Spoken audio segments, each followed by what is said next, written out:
Presented by Aishwarya Music Mathli.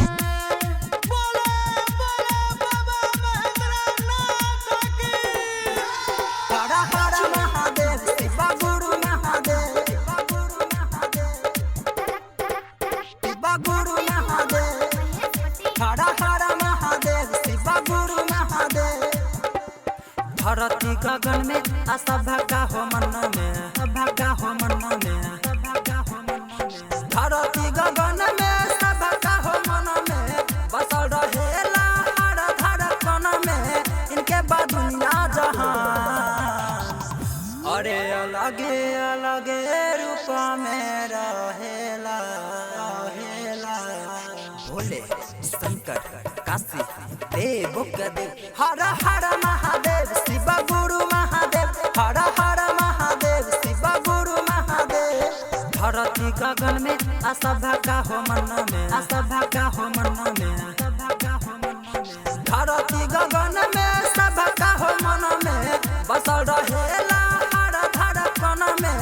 इनके बाद दुनिया जहान, अरे अलगे अलगे रूप में रहेला रहेला।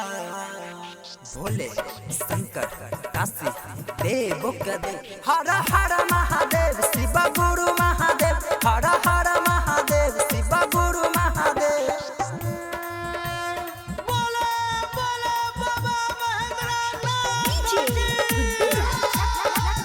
हर हर महादेव शिव गुरु महादेव। भोले बाबा से चले दुनिया सारा, दुनिया सारा, दुनिया सारा। यह बनल रहे सबके सहारा, सबके सहारा, सबके सहारा। भोले बाबा से चले दुनिया सारा, यह बनल रहे सबके सहारा। पवन पूरा ही अगिया पानी, पवन पूरा ही अगिया पानी। इनके पास है आधार, अरे अलगे अलगे रूप में रहेला में रहेला। भोले शंकर काशी देव देव, हर हर महादेव शिव गुरु महादेव, हर हर महादेव शिव गुरु महादेव। धरती गगन में आशा भागा हो मन में,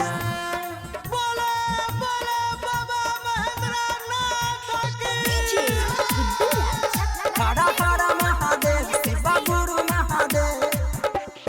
ममता महान बाबा रहे जन जन में, रहे जन जन में, रहे जन जन में। भग से शरण मिले रउआ चरण में, रउआ चरण में, रउआ चरण में। ममता महान बाबा रहे जन जन में, भग से शरण मिले रउआ चरण में। राइटर मुकेश जी प्यारे मिथुनता, राइटर मुकेश जी प्यारे मिथुनता। करन बाबा उपकार, अरे अलगे अलगे रूप में रहेला में रहेला।